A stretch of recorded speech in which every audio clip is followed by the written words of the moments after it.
The last city of Altair Prime burned like a dying star against the black of space. From the command deck of the massive ship called Void Render, Commander Zethkar watched the flames consume what had once been the greatest civilization in the Vega galaxy. His 4 eyes blinked slowly as he processed the destruction below. Another galaxy conquered.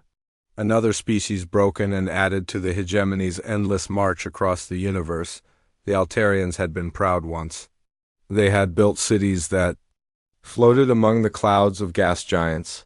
Their ships could travel between stars in days rather than months.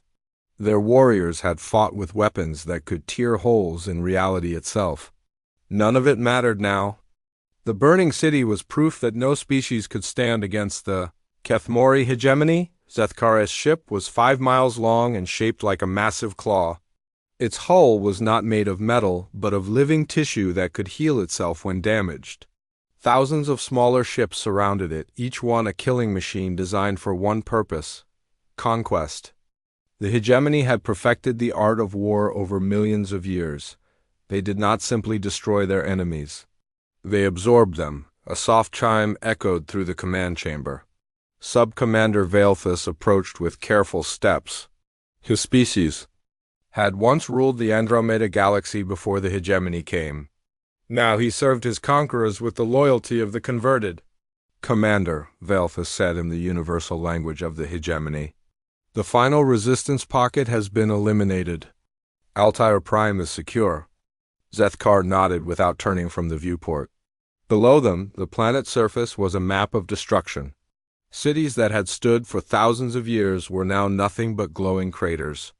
The few Altarians who had survived would be processed. The useful ones would have their minds wiped and their bodies modified to serve the hegemony. The rest would become raw materials for the bioships. "Total casualties?" Zethkar asked. "Minimal, Commander. 47 drones lost. No significant damage to any vessels." The Altarians' reality weapons proved ineffective against our adaptive shielding. Of course they had. The hegemony's ships learned from every attack. Each weapon fired at them made them stronger. Each new technology they encountered was quickly copied and improved. It was why they had never truly been defeated in over 10 million years of expansion. Time to complete conversion of survivors? Estimated at 6 rotations, Commander. The biological compatibility is high. Many will make excellent drone soldiers. Zethkar finally turned from the viewport. His body was tall and thin, covered in the dark purple skin that marked him as one of the original Kethmori. Spikes of bone grew from his shoulders and arms, and his hands ended in claws that could cut through most known materials. He was beautiful by the standards of his people and terrifying by the standards of almost everyone else. Excellent. Signal. The fleet. We move to the next target. The next target was already chosen. The hegemony scouts had been mapping the nearby regions of space for months. Most of the galaxies in this sector had already fallen or been deemed unworthy of conquest. But there was one more that showed promise. A spiral galaxy with billions of stars and thousands of intelligent species. The largest species in this new galaxy called themselves humans. They were young, having achieved space travel only recently. Their technology was primitive compared to what the hegemony usually encountered. Most interesting of all, they seemed to have a talent for violence. That reminded the hegemony of their own early days. Valethus activated a holographic display that showed the target galaxy. It rotated slowly in the air between them, its spiral arms glowing with the light of countless stars. Small markers indicated the locations of major civilizations. Most were weak, scattered, and would offer little resistance. But intelligence. Reports suggested these humans had somehow managed to unite many of the other species under their leadership. The Earth Defense Force, Valethus read from his data tablet. Approximately 200 ships of varying sizes. Primitive fusion drives, and kinetic weapons. They use something called nuclear weapons for planetary bombardment. Zethkar made a sound that might have been laughter in another species. Nuclear weapons. He remembered when the hegemony had used such crude tools.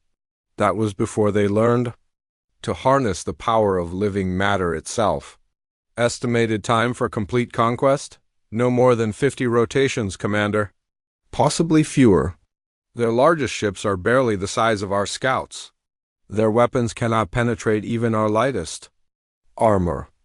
The hologram zoomed in on a small blue planet near the edge of one of the galaxy's spiral arms, Earth, the homeworld of the humans.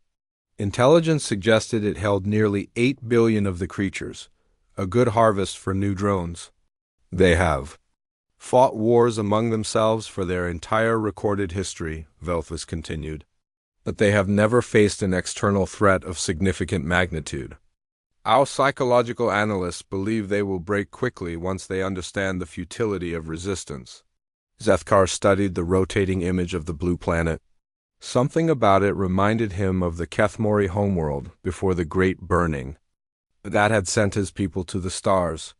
He pushed the thought aside. Nostalgia was a weakness that the hegemony had long since bred out of its soldiers. Their fleet positions? Scattered across their territory. They maintained defensive positions around major population centers, but lacked the coordination for effective large-scale warfare. Our initial strike will eliminate 70% of their military capability. It was always the same pattern. Every species the hegemony encountered made the same mistakes. They spread their forces too thin, trying to protect everything.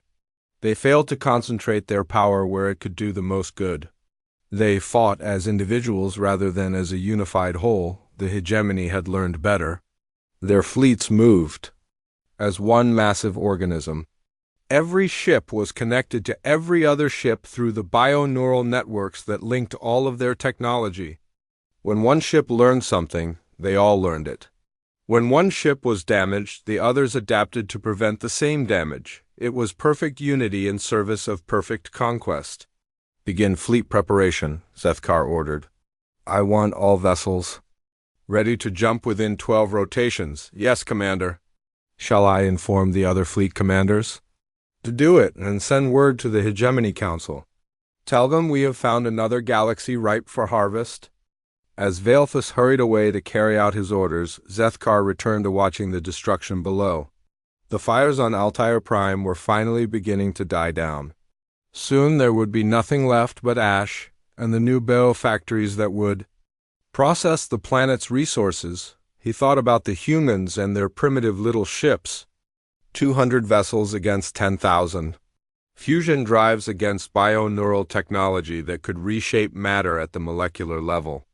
Kinetic weapons against adaptive armor that grew stronger with every impact. It would not even be interesting. The hegemony had swept across 17 galaxies. They had conquered species that could manipulate time itself. They had absorbed civilizations that had turned entire star systems into weapons. They had faced enemies that could think at the speed of light and others that could exist in multiple dimensions simultaneously. All of them had fallen. Few more rotations, and they would begin their approach to what the humans called the Milky Way. Another galaxy would burn. Another species would join the endless ranks of the converted. The march would continue as it always had and always would. Zethkar allowed himself a moment of satisfaction. The universe was vast but not infinite. Someday the hegemony would rule it all. Every star, every planet, every living thing would serve their purpose. It was not cruelty that drove them. It was simply nature. The strong consumed the weak. The advanced absorbed the primitive. It was the way things had always been, the way things would always be. Admiral Sarah Chun stood in the command center of Luna Station and watched the impossible readings on her screens. 3 days ago, the deep space monitoring arrays had detected something massive moving toward Earth from the direction of the Vega galaxy. Something that defied every law of physics humanity understood. The objects were huge. Each one was larger than Earth's moon and moving faster than anything should be able to move. Worse, there were thousands of them. The computer systems kept trying to count them, but the numbers kept changing as more appeared from behind the lead vessels. Admiral, called out Lieutenant Commander James Park from his position at the sensor station. We're getting more detailed scans now.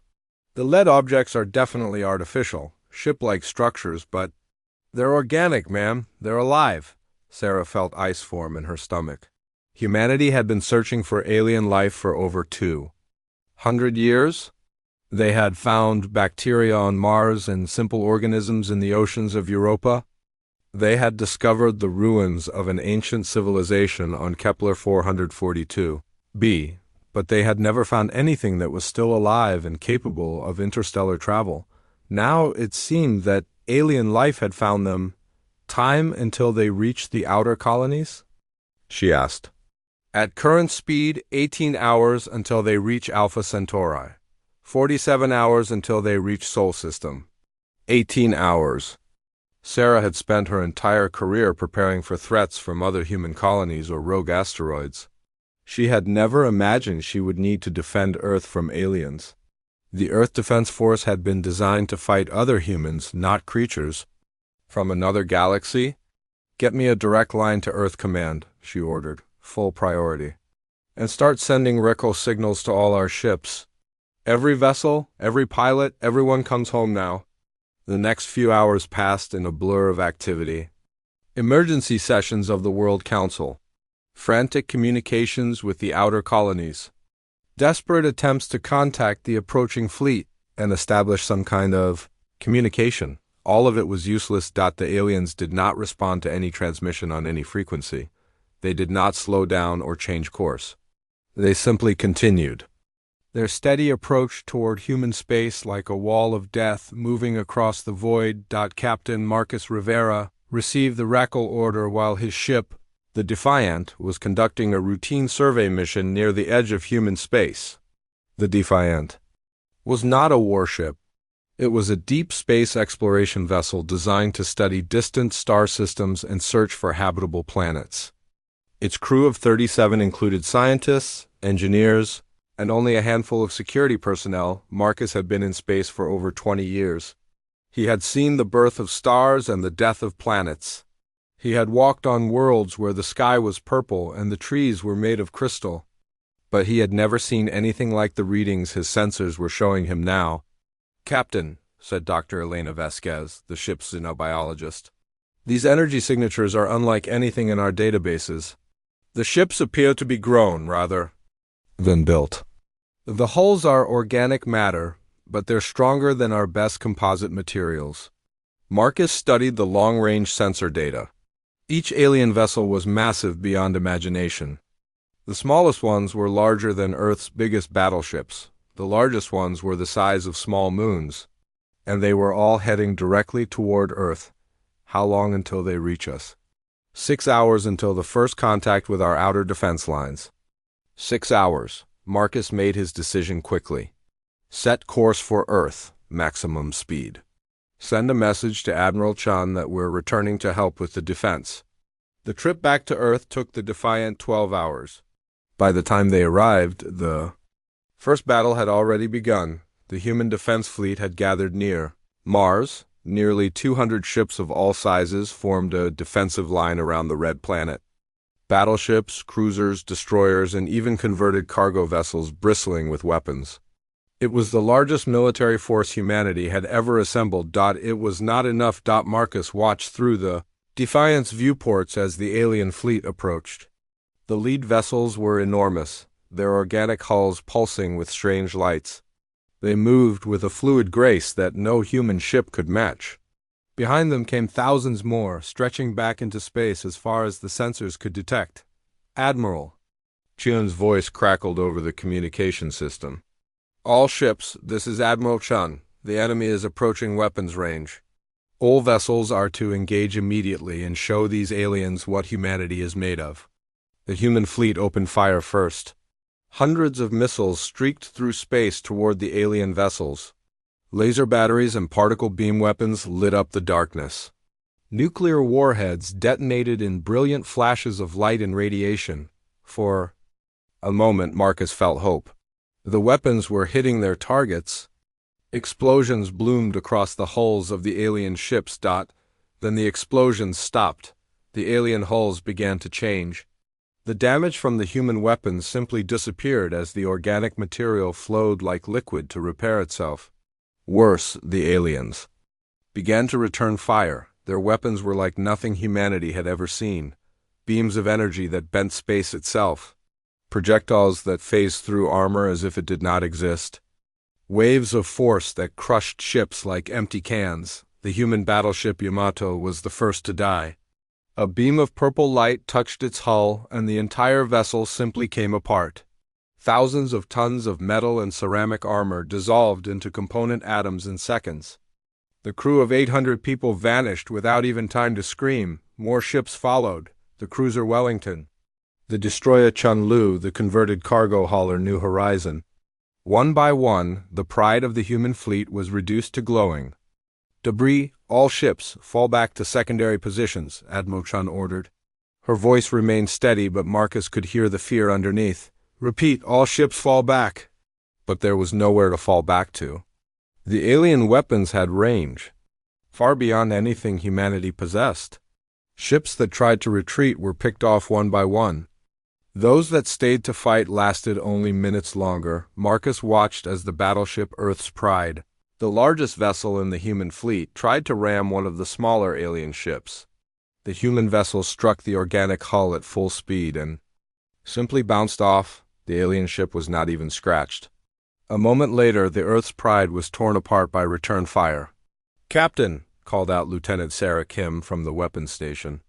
"We're receiving orders to retreat to Earth. Admiral Chun is ordering all surviving vessels to fall back to the inner system." Marcus looked around at his crew. They were scientists and explorers, not soldiers. The Defiant carried only basic defensive weapons. Against these aliens, they might as well be throwing rocks. But as he watched the slaughter continue, Marcus felt something harden inside him. These creatures had come to his galaxy uninvited. They were destroying everything humanity had built. They were killing his friends and colleagues without mercy or hesitation. "No," he said quietly. "Sir?" Lieutenant Kim looked confused. I said, "No, we're not retreating. Set course for the alien fleet." Dr. Vasquez turned from her station with wide eyes. "Captain, that's suicide. Our weapons can't even scratch their hulls." "Maybe not," Marcus replied. "But we have something they don't. Expect. We have science equipment that was never designed to be a weapon, and we have something else they probably don't understand." "What's that?" Marcus looked out at the alien fleet advancing toward Earth, toward his home, toward billions of innocent people who had never done anything to deserve this fate. "We have nothing left to lose." The Battle of Mars lasted 6 hours. When it was over, less than 20 human ships escaped. The rest were destroyed or captured.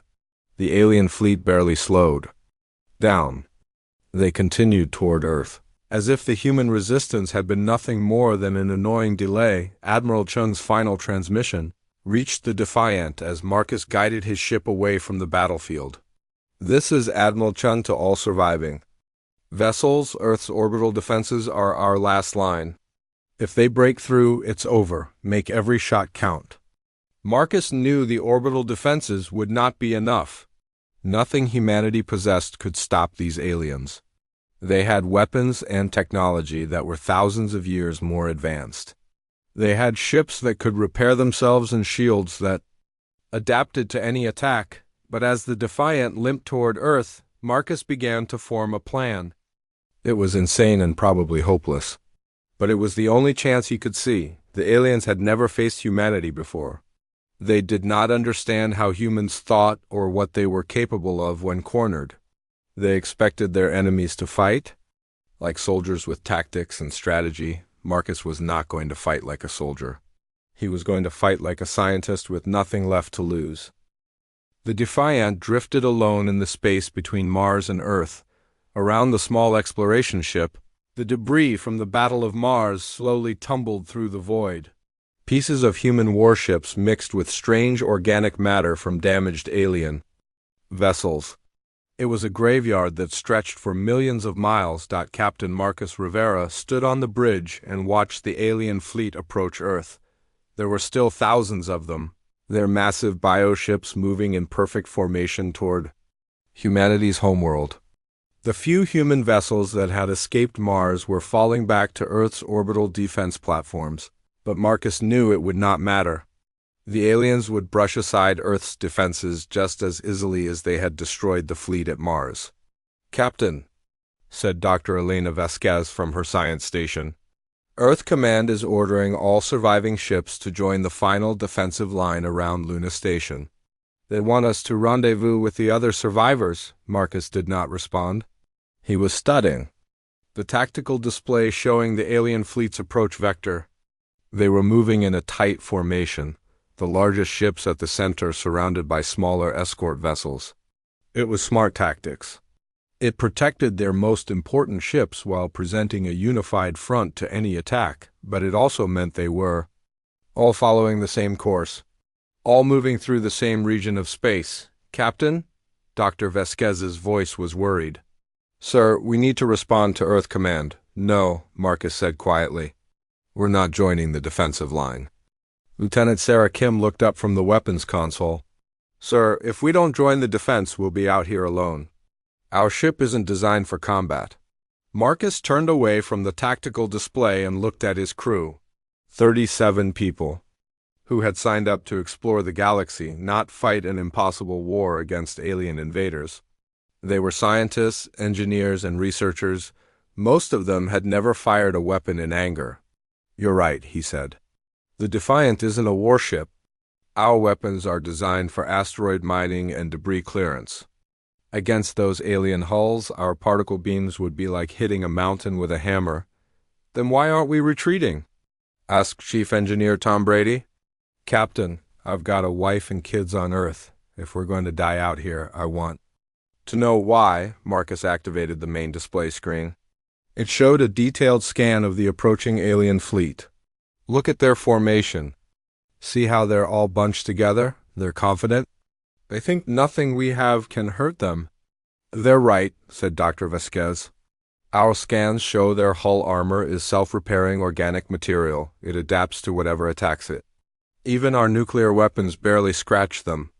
"That's because we've been thinking like warriors," Marcus replied. "We've been trying to fight them with weapons." "But we're not warriors, we're scientists."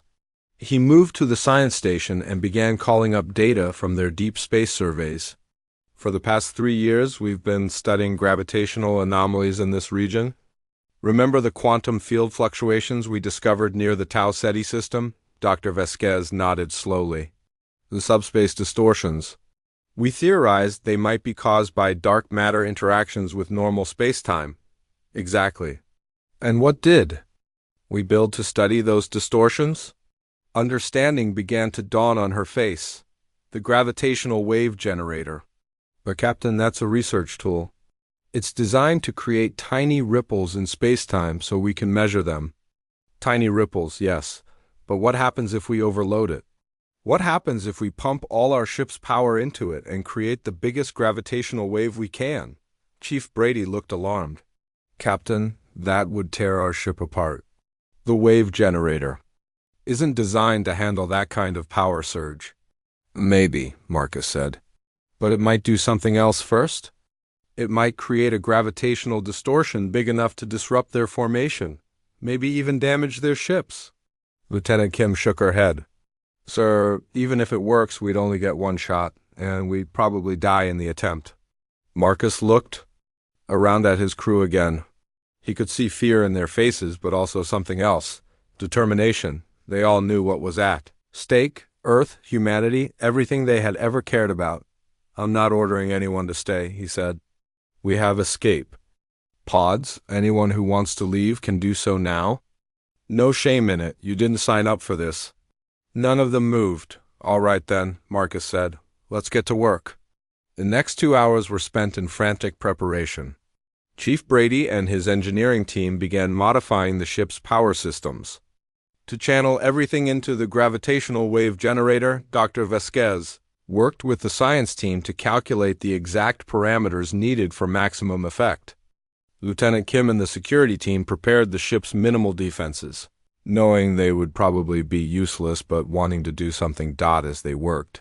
The alien fleet continued its steady approach toward Earth. The lead ships were now close enough that the Defiant's sensors could pick up individual details. The bioships were even more terrifying up close. Their hulls pulsed with veins of light that looked like blood vessels. Weapon ports opened and closed like breathing mouths. They were not just ships, they were living creatures of war. "Captain," called out Communications Officer Lisa Park. "I'm picking up transmissions from Earth. The orbital defense platforms are coming online. Admiral Chun is trying to organize a last stand." Marcus nodded but did not respond. He was focused on positioning the Defiant exactly where it needed to be. The alien fleet was following a predictable course toward Earth. If his calculations were correct, they would pass within 50,000 kilometers of the Defiant's current position. 50,000 kilometers. Close enough for the gravitational wave to affect their entire formation. Close enough to cause real damage, close enough to get them all killed. "Engineering report," Marcus called out. "Power coupling is complete," Brady replied from the engine room. "We can channel 95% of our reactor output into the wave generator. But Captain, I have to warn you. The moment we do this, we'll lose all other systems. Life support, engines, weapons, everything.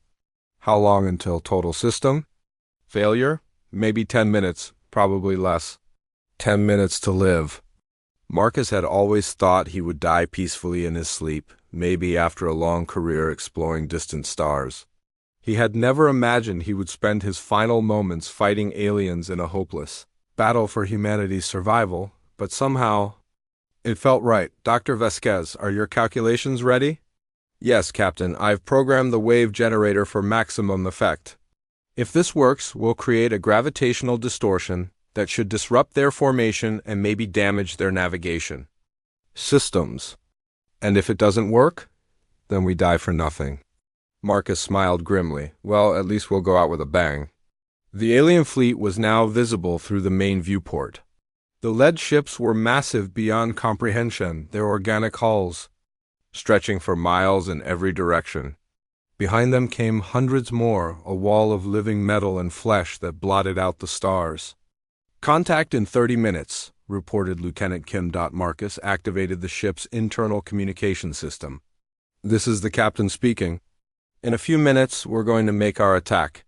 I want everyone to know that it's been an honor serving with you. Whatever happens, we've done something that matters.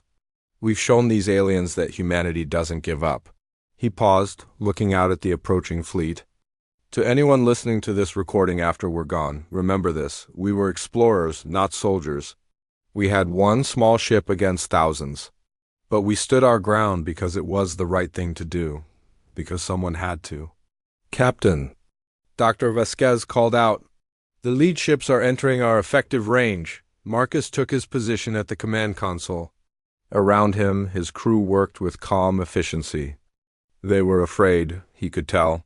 But they were also determined. They were going to die, but they were going to die fighting. "All stations, prepare for gravitational wave generation. Maximum power on my mark." The alien ships were so close now that Marcus could see details on their hulls. Weapon ports that looked like eyes. Sensor arrays that moved like tentacles. Ships that were alive and hungry for destruction. "Engineering, are you ready?" "Ready, Captain." "Science station, ready?" "Ready, sir." Marcus looked one last time at the tactical display. The alien fleet was perfectly positioned. Their formation was tight and coordinated. They had no idea what was about to hit them. "This is for Earth," he said quietly. "This is for humanity." He pressed the activation key. "Execute." The universe screamed. That was the only way Marcus Rivera could describe what happened when the Defiant's gravitational wave generator activated. Space itself twisted around the small exploration ship as massive amounts of energy poured into the device. The stars outside seemed to bend and stretch like they were made of liquid. Reality warped and rippled outward from the ship in an invisible wave of pure force. The effect hit the alien fleet like a hammer blow. The lead bioships, which had been moving in perfect formation just moments before, suddenly found themselves caught in a gravitational storm. Their organic hulls, which had adapted to resist every human weapon, had no defense against the fundamental forces of the universe itself. Ships that had been traveling in straight lines were pulled sideways, spun around, or thrown off course. Entirely, Marcus watched through the chaos as two of the massive alien vessels collided with each other. Their living hulls merged and tore apart in a spray of biomatter and strange fluids. Smaller escort ships tumbled through space like leaves in a hurricane. The perfect formation that had seemed so unstoppable was suddenly a confused mass of ships struggling to regain control, but the victory came at a price. "Hull breach on Deck 3, called out Chief Brady over the communication system. His voice was strained, and Marcus could hear alarms blaring in the background. "The gravitational field is tearing us apart.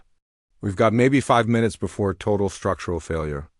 Marcus felt the deck shake beneath his feet as another section of the ship's hull buckled under the impossible stresses. The Defiant had never been designed to generate gravitational waves of this magnitude. The forces they had unleashed were destroying their own ship just as surely as they were disrupting the alien fleet. "Dr. Vasquez, what's the status on the aliens?" He asked. The xenobiologist was hunched over her instruments, trying to make sense of the chaotic sensor readings. "Their formation is completely broken. I'm reading massive system failures across their entire fleet." "But Captain, something else is happening, something I don't understand." "What do you mean?" "The gravitational wave isn't just affecting their ships. It's affecting their communications somehow. Look at this." She transferred her readings to the main screen. Instead of the organized patterns they had seen before, the alien communication signals were now chaotic and fragmented. Ships that had been moving with perfect coordination were suddenly acting independently, some even firing on each other by mistake. Marcus studied the readings with growing amazement. "It's like they can't talk to each other anymore." "More than that," Dr. Vasquez said excitedly.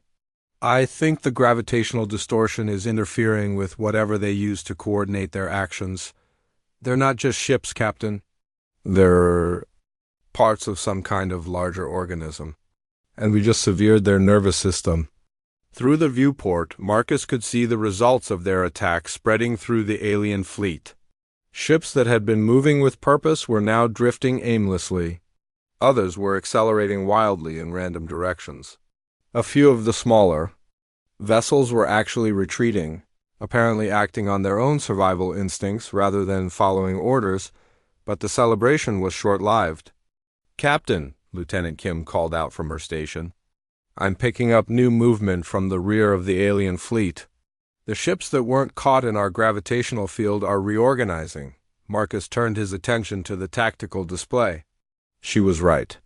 While the front portion of the alien fleet was still in chaos, the ships that had been further back were beginning to form new formations. Worse, several of the massive command vessels were changing course, heading directly toward the Defiant. "They know what we did," he said grimly. "They're coming for us." "How long until they reach us?"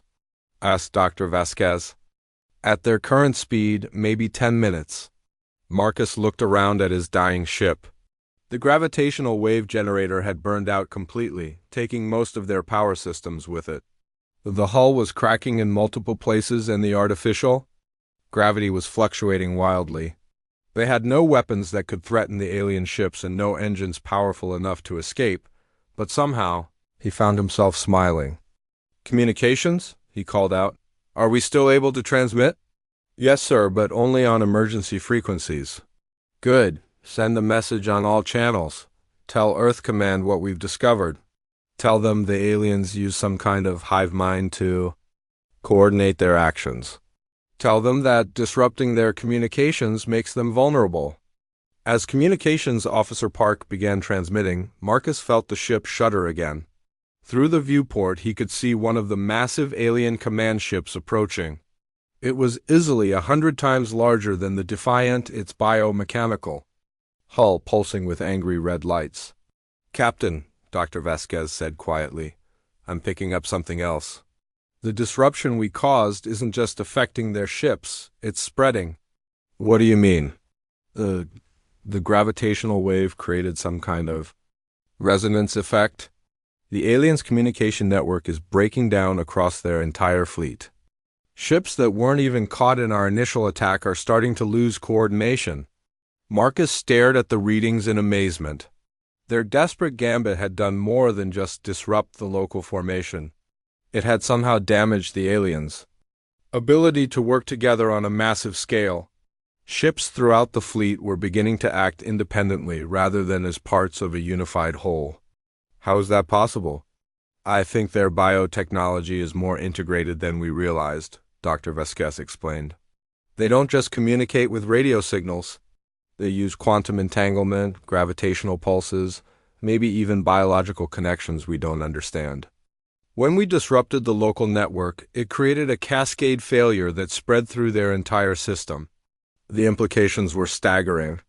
The aliens' greatest strength had always been their perfect coordination. They moved as one massive organism, adapting and responding to threats with incredible efficiency. But if that coordination could be disrupted, they became just individual ships with individual weaknesses. "Captain," Lieutenant Kim called out urgently. "The alien command ship is powering weapons. Impact in 30 seconds. Marcus nodded calmly. He had always known this was likely to be a one-way mission, but now he knew it had been worth it. The message was already being transmitted to Earth, hopefully. Someone there would understand what they had discovered and find a way to use it. "All hands," he announced over the ship's communication system. "This is the captain. Brace for impact." But the expected attack never came. Instead, the alien command ship suddenly veered away from the Defiant. Marcus watched in confusion as the massive vessel changed course and began firing on one of its own escort ships. The escort ship returned fire, and within moments both vessels were engaged in a fierce battle. "What's happening?" he asked. Dr. Vasquez was frantically checking her instruments. "The cascade failure is accelerating. The aliens are losing the ability to distinguish between friend and foe. Their individual ships are reverting to basic survival instincts." Marcus stared out at the alien fleet and saw chaos spreading like wildfire. Ships that had been part of the same formation were now attacking each other. Entire sections of the fleet were breaking apart as individual vessels fled in random directions. The massive, coordinated invasion force was dissolving into scattered groups of confused and frightened creatures. "Captain," Communications Officer Park called out, "I'm receiving a response from Earth Command. Admiral Chen wants to know if we can repeat the effect." Marcus looked around at his dying ship. The hull was buckling in more places and several of his crew were already suiting up for emergency evacuation. The Defiant had maybe minutes left before complete structural collapse. "Tell the Admiral that we can't repeat it," he said. "But tell her we've given them something better. We've shown them how to beat these things." Through the viewport, Marcus could see more human ships approaching. The survivors from the Mars battle were moving toward the alien fleet, taking advantage of the chaos to launch hit-and-run attacks on isolated alien vessels. For the first time since the invasion began, human ships were actually winning battles against their alien opponents. The Defiant shook violently as another hull section failed. Emergency lights flickered and died as the ship's power systems finally gave out completely. But Marcus Rivera smiled as he watched. Human ships harassing the confused alien fleet. The little exploration vessel had done its job.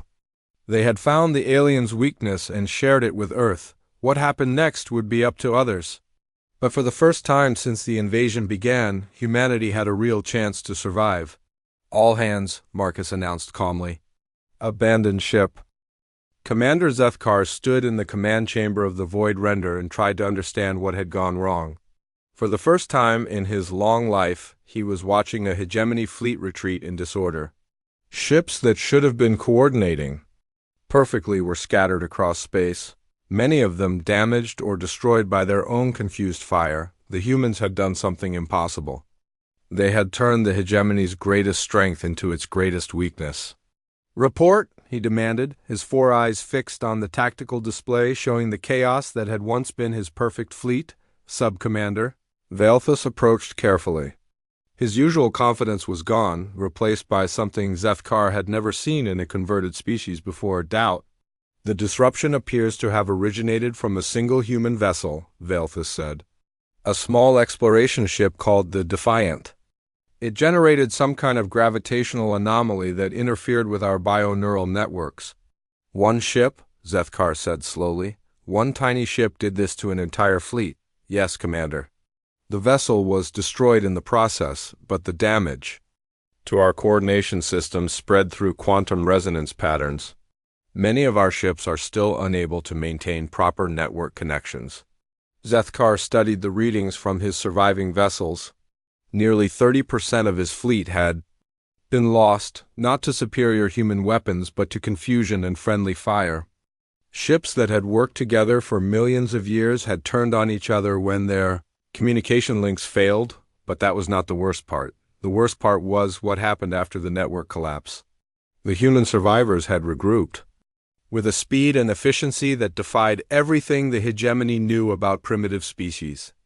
Instead of panicking or surrendering, they had immediately begun exploiting the chaos in the alien fleet. Human ships, tiny by hegemony standards but surprisingly fast and maneuverable, had swept through the scattered alien formations like predators, attacking wounded prey. They used hit-and-run tactics, striking isolated ships and disappearing before reinforcements could arrive. They coordinated their attacks with a precision that rivaled the hegemony's own bioneural networks. "How many ships have we lost to human attacks?" Zethkar asked. 47 vessels destroyed, Commander. Another 63 damaged? The humans appear to have discovered that our ships are vulnerable when operating independently. That was the bitter irony. For millions of years, the hegemony had perfected the art of collective warfare. Their ships were designed to work together, to share information and resources through bioneural links. Individual vessels were powerful, but they were not designed to fight alone. The humans had somehow figured this out in a matter of hours. "Show me the communication intercepts," Zethkar ordered, the main display filled with translated human transmissions from the past several hours. Zethkar read them with growing unease. "All ships, this is Admiral Chun, the Defiant has shown us the way. Target isolated enemy vessels only. Avoid their main groups where they can still coordinate. Strike Team 7 reporting successful attack on enemy destroyer. Target destroyed with minimal losses. Moving to next objective. Earth command to all units. Intelligence confirms enemy vulnerability to communication disruption. All vessels equipped with gravitational pulse generators are to attempt localized interference." The humans were learning. More than that, they were adapting their tactics faster than any species the hegemony had ever encountered. Within hours of discovering the aliens' weakness, they had reorganized their entire strategy around exploiting it. "Commander," Velthus said quietly, "we are receiving reports from other sectors. The disruption effect is spreading to our reserve fleets. Some of our ships are beginning to question their orders." Zethkar's claws extended involuntarily. Questioning orders was not supposed to be possible for converted species. The bioneural modifications ensured absolute loyalty and obedience. But if the network connections were failing, if individual ships were being forced to think for themselves— "What kind of questions?" "They are asking why we are attacking this species. They are asking if the conquest is necessary. Some are even asking ... Dulfilthilthus, clearly uncomfortable. Some are asking if they can refuse to participate in the destruction of inhabited worlds." For the first time in millennia, Zethkar felt something he had thought was bred out of his species long ago. Fear. Not fear of death or defeat, but fear of something much worse. Fear of losing control. The hegemony's power had always rested on perfect unity. Every ship, every soldier, every converted species worked toward the same goal without question or doubt. But if that unity could be broken, if individual members of the hegemony could start thinking for themselves, then everything they had built was at risk. "Order all ships to fall back to minimum safe distance," he commanded. "We need time to analyze this threat properly. Commander, the Hegemony Council will not approve of a retreat. We have never withdrawn from a conquest before." "The Council has never faced anything like this before," Zethkar replied grimly. Send them a full report. Tell them we have encountered a species that fights in ways we do not understand. As the surviving ships of his fleet began their withdrawal, Zethkar continued to study the human tactics. There was something deeply disturbing about the way these creatures approached warfare. They did not fight like any other species the hegemony had conquered. Most civilizations, when faced with superior technology, either surrendered quickly or fought with desperate but predictable tactics. They tried to match the hegemony's strength with strength, their coordination with coordination. They played by the same rules that had governed galactic warfare for millions of years. The humans did not play by those rules. They were chaotic, unpredictable, and seemingly willing to sacrifice everything for the smallest advantage. They turned scientific instruments into weapons, used exploration ships as attack vessels, and somehow managed to coordinate complex strategies without any apparent central command structure. More disturbing still, they seemed to get more dangerous as the situation became more hopeless. The worse their position became, the more creative and desperate their tactics grew. It was the opposite of every behavioral pattern the hegemony had observed in other species. "Commander," Valthus reported, "long-range sensors are detecting more human ships approaching from deeper in their territory. It appears they are recalling all available vessels to defend their homeworld." Zethkar studied the new contacts appearing on his sensors. Hundreds of ships of all sizes were converging on Earth. Most were civilian vessels hastily converted for military use. Cargo haulers with missile launchers bolted to their hulls. Passenger liners carrying makeshift fighters. Even small private craft armed with whatever weapons their owners could find. By any reasonable military standard, it was a pathetic force. The ships were mostly unarmed, unarmored, and crewed by civilians with little combat experience. Any one of the hegemony's remaining vessels could probably destroy dozens of them, but Zethkar was beginning to understand that reasonable military standards did not apply to humans. "Analysis of human fleet composition?" he asked. "Approximately 800 vessels total, Commander. Less than 50 are actual military ships. The rest appear to be converted civilian craft. Estimated combat effectiveness is negligible." Zethkar was not so sure. He had watched this species turn a scientific survey ship into a weapon that crippled his entire fleet. He had seen them coordinate attacks without centralized command. He had observed them become more dangerous as their situation became more desperate. What would 800 desperate humans with nothing left to lose be capable of? "Signal the fleet," he ordered. "We are returning to hegemony space." "Commander?" Valthus looked shocked. "We are abandoning the conquest?" "We are making a strategic withdrawal," Zethkar corrected. "This species is not what our intelligence reports suggested. They require further study before we can develop effective countermeasures." As the hegemony fleet began its jump to hyperspace, Zethkar took one last look at the small blue planet that had cost him so much. Earth continued to orbit its yellow star, seemingly unchanged by the brief but devastating conflict in its skies, but Zethkar knew that everything had changed. For the first time in the hegemony's long history, they had encountered a species that could not be conquered through superior technology and coordination alone. They had met creatures that became more dangerous when cornered, more creative when desperate, and more united when facing extinction. The humans had not defeated the hegemony through superior weapons or better tactics. They had won by refusing to accept defeat, even when defeat seemed certain. They had shown that sometimes the smallest vessel could carry the greatest courage, and now, as news of the failed conquest spread throughout hegemony space, other conquered species were beginning to ask the same questions that had started with the network disruption. Why did they serve the hegemony? What would happen if they refused? Could they choose their own path? The humans had done more than defend their homeworld. They had planted the seeds of rebellion in the heart of the greatest empire the galaxy had ever known, and Zethkar suspected that was exactly what they had intended to do.